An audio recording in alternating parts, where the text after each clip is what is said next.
북한이 한밤중에 미사일 무력 도발을 또다시 감행했습니다. 우리 정부와 국제사회의 기대를 저버리는 무모한 행위로서 강력하게 규탄한다. 전술핵 재배치 등이 군사적 옵션으로 쓸 수 있다는 관측이 나오고 있습니다.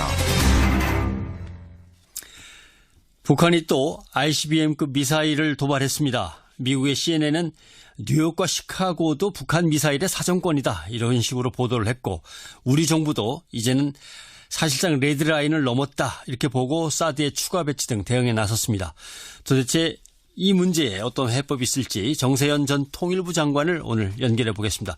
장관님 안녕하십니까? 네, 안녕하세요. 네. 생각하시기로 북한의 미사일 수준은 지금 어디라고 판단하고 계십니까?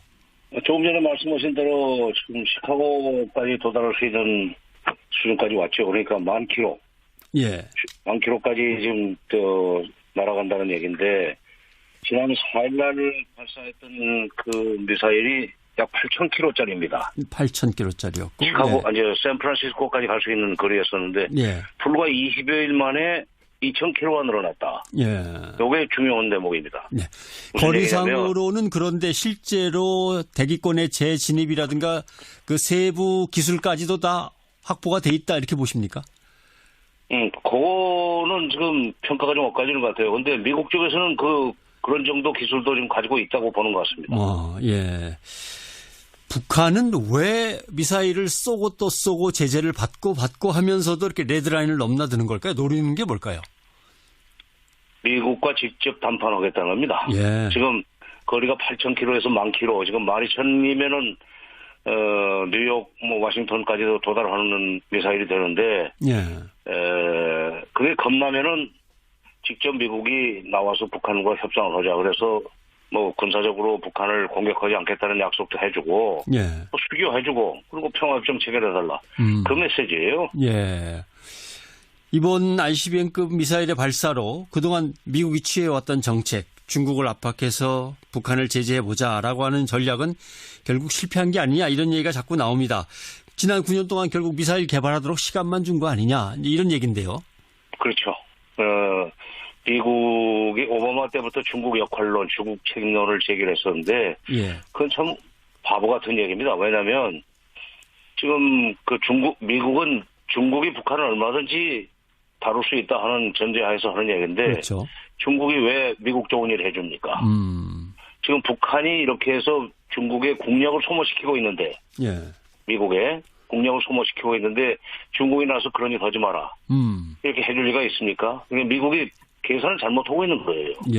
지금 동아시아 지역에서의 미중 간의 패권 경쟁이 일어나고 있는 상황에서 미국의 힘을 빼는 일을 왜 중국이 해주겠습니까? 힘을 보태주는 일을 중국이 하겠습니까?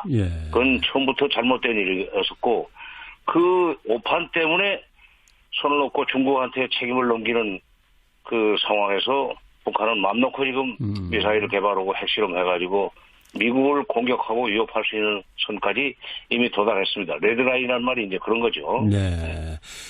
결국 중국은 미국과의 치열한 경쟁 속에서 북한을 지렛대로 해서 미국을 얼마든지 괴롭히고 힘 빼고 있는 것인데 미국의 전략 전체적으로 잘못되어 있는 거 아니냐 이런 말씀이군요. 그렇죠. 알겠습니다. 미사일 발사 후에 우리 정부는 사드를 임시로 추가 배치하겠다. 그리고 미사일 보복 능력을 한번 강화해보라. 이런 지시까지 나왔습니다. 이거는 적절하다고 평가를 하십니까? 일단 지난 5월 14일 날 북한이 대통령 취임 후에 바로 미사일 발사를 하지 않았어요? 그날 바로 거기에 대해서 강력하게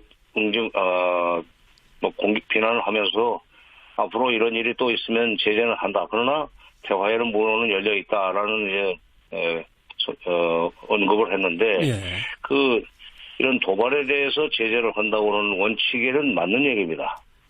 그런데 대화의 문호는 열려 있다고 하는 그 대목에서 어저께 조치해서 대화 얘기가 좀 빠진 것이 좀 아쉽습니다. 주로 국방부 얘기를 대변하신 것 같아요. 외교부나 통일부 얘기가 좀 빠진 것이 조금 제가 볼 때는 아쉽습니다. 그러니까 중국과의 관계도 있고 남북 관계도 있고 그런데 군사적인 그 조치만 주르륵 지시가 내려온 걸 보고 이것은 국방부가 사전에 북한의 동향을 감지하고 시나리오별로 준비를 해놨다가 대통령한테 들으니까 대통령은 외교적인 고려나 남북관계를 고려할 틈이 없이 그냥 그대로 발표를 한 것이 아닌가 생각이 듭니다. 네. 합동참모본부 쪽이나 미국의 태평사령관 쪽 이쪽이 서로 전화통화도 하고 하면서 군사적 옵션을 얘기했다라고 하는 이제 보도가 나왔습니다. 여기서 군사적 옵션이라고 하는 것은 북한 지휘부에 대한 정밀 타격이나 이런 걸 얘기하는 겁니까? 선제 그렇죠. 공격이나? 그게 할 수 있다고 생각하십니까? 지금 북한의 핵무기가 어디 지하에 묻혀 있는 줄 알고 때립니까? 이번에 쏜 것도 이동식에서 쐈다고 하니까요. 더구나 예.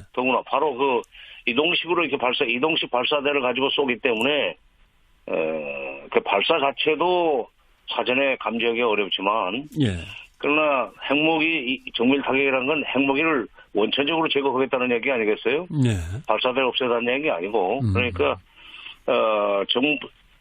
북한이 틀림없이 지하에 여러 군데다가 분산 배치시켜 놨을 텐데 예. 그걸 어찌 알고 때린다는 거예요. 예. 두 번째, 정밀 타격이 됐건 무슨 전면 전략적인 폭격이 됐건 간에 그건 바로 한반도 전쟁의 재발입니다. 그렇죠. 예. 군인들은 의뢰 북한이 공격을 하면은 가만 안 놔두겠다. 그다음에 원점을 때리겠다. 무슨 정밀 타격으로 북한의 쓴맛을 보여주겠다 그런 말은 잘하는데 예. 그건 말폭탄일 뿐이에요. 예. 이거 할 수 없습니다.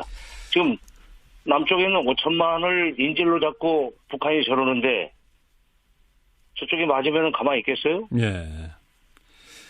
또 어떻게 쉽게 생각하면은 미국의 수많은 투자가 한국에 지금 집중되어 있는 것들도 있고 미국 사람들도 한국에서 많이들 살고 있고 이걸 아무리 좀 험악한 정부라지만 트럼프 정부가 마구 뭔가를 할 수 있는 상황은 아닌 거라는 생각은 듭니다. 아니 94년에 그 1차 북핵위기 때 미국이 북한의 영변을 치려고 그러지 않았습니까? 예.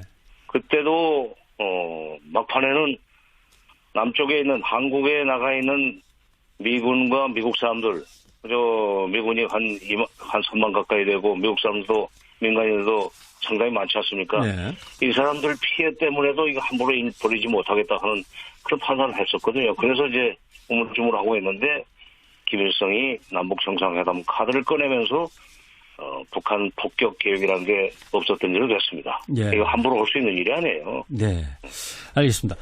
그런데 지금 나오고 있는 또 다른 지적은 문재인 정부가 내놓은 베를린 구상이라고 하는 거에 대한 이제 평가입니다. 결국은 북한과 뭔가 대화를 하는 것을 기조로 하는데 그거는 이미 그러면 폐기 처분돼야 될 또는 실행하기도 전에 이미 실효가 떨어진 거 아니냐 이런 얘기가 나와서 야당들은 계속 공세를 펴는데요. 베를린 선언. 예. 야당은 꼭 매미 같습니다. 매미는 한철만 살죠. 아, 네? 예. 그래서 매미하고는 사철을 얘기 못한다는 한비자의 그런 표현이 있어요. 한비자라는 그 중국 전국시대 말년에 유명한 사상가입니다만 지금은 북한이 미사일 쏘고 하기 때문에 남북 대화를 할 수 있는 상황은 아니죠. 예. 근데 베를린 구상은 5년짜리입니다. 아마도 제 생각에는 금년 말 전에 이게 미북 간에 뭔가 가닥이 잡힐 것 같아요. 예. 금년 말 전에 북한이 그렇게 만들 겁니다. 그리고 미국도 지금 북한의 여러 가지 움직임을 봐서 뭔가 지금 북한과의 이 대화의 물꼬를 펴야 되는 거 아니냐 하는 생각을 이미 지금쯤 시작했다고 저는 봅니다. 예. 그렇게 되면은 금년 말 전에 미북 간에 어떤 접점이 생겨가지고 대화가 시작이 된다 하면은 갑자기 또 대화 분위기로 바뀔 거예요. 그러면 내년부터는 쓸 수 있는 게 베를린 구상입니다. 지금은 아닌 것 같지만. 예. 그러니까 야당에서 공격하는 건 공격을 위한 공격으로서는 할 수 있지만 그러나 야당도 국정을 생각하려면 4년, 5년을 내다봐야 되는 거 아니겠어요? 예. 겉으로 완전히 드러나는 건 없지만 이미 물밑에서는 우리가 못 따라가고 있는 어떤 움직임들이 계속 있을 것인데 그걸 생각한다면 계속 야당이 지금 얘기하는 것처럼 그렇게 했다가는 나중에 미북 간의 대화가 이루어지면 우리는 완전히 그러면 주도권을 놓치게 된다 이런 말씀이겠군요. 그렇죠. 과거에 그런 전례가 또 있고 그러니까 북한이 벼랑 끝 전술을 쓰면은 쓸수록 예. 처음에는 미국이 가만 안 둘 것처럼 하고 군사적인 공격까지 하겠다고 겁을 주지만 아까도 조금 전에 말씀드렸듯이 군사적 공격은 못하는 거 아닙니까? 예. 전쟁으로 바로 가는 거니까. 예. 결국은 미국이 북한을 불러냈어요. 우리 몰래 그것도. 베를린이다 무슨 그랬죠. 또 쿠알라룸푸르다 이런 데로 불러내가지고 접촉을 한 결과 나중에 공식적으로 회담에 이제 물이 유럽 수면 위로 올라옵니다. 그때는 우리가 끼지를 못하는 그런 상황이 여러 번 있었습니다. 그게 이제 통미봉남이라는 거고 요즘은 영어로 그걸 코리아 패싱이라고 그러고요. 코리아 패싱, 예. 그런 일이 일어날 수 있는 가능성이 있습니다. 그래서 정부에서도 그 가능성에 대비해서 우리도 대화가 재개될 수 있는 미북 간의 접점이 생기고 남북 대화가 재개될 수 있는 가능성이 있다고 보고 그때의 대비책을 세워놔야 돼요. 예. 베를린 구상이 그런 점에서는 밑바탕이 되죠. 야당이야 정치적 목적이 있으니 지금 당장 울면 되지만 사실 베를린 선언은 그렇게 한번 누가 운다고 해서 이리저리 뒤바꿀 수 있는 문제는 아니다 보시는군요. 5년은 가야 될 건데. 그렇죠. 네. 그런데 이제 사드 최종 배치를 연기한다고 했었는데 다시 미사일을 쏘니까 임시로 추가 배치하라 이렇게 되는 거는 뭔가 절차적인 정당성 없이 안보 정책이 이리저리 왔다 갔다 하는 거 아니냐 이런 비판도 나옵니다. 글쎄요, 16시간 만에 바뀌었다고 비판을 하긴 하던데, 예. 그것도 비판을 위한 비판이고, 이게 이제 환경 영향 평가가 좀 아직 좀 끝나지 않잖았어요. 그렇습니다. 환경 영향 평가 결과에 따라서는 두 기만 배치돼 있었기 때문에 환경 영향 평가에 따라서 무슨 정책을 바꿀 수 있고, 마저 6기가 배치됐기 때문에 정책을 바꿀 수 없고, 그런 건 아니잖아요. 예. 환경 영향 평가 결과에 따라서. 그리고 그 동안에 국민적인 어떤 국민 여론이 어떻게 형성되느냐에 따라서 이것은 얼마든지 그냥 지금 상태, 그러니까 사드 추가 배치 이전 상태로 머물러 있을 수도 있다고 저는 봅니다. 네. 너무 그렇게 비판을 위한 비판 또는 비난을 위한 비난은 큰 의미가 없다고 봐요. 네, 알겠습니다. 오늘 어려운 부분인데 설명 고맙습니다. 정세현 전 통일부 장관이었습니다. 오늘 장관님 고맙습니다. 예. 북한이 한밤중에 미사일 무력 도발을 또다시 감행했습니다. 우리 정부와 국제사회의 기대를 저버리는 무모한 행위로서 강력하게 규탄한다. 전술핵 재배치 등이 군사적 옵션으로 쓸 수 있다는 관측이 나오고 있습니다.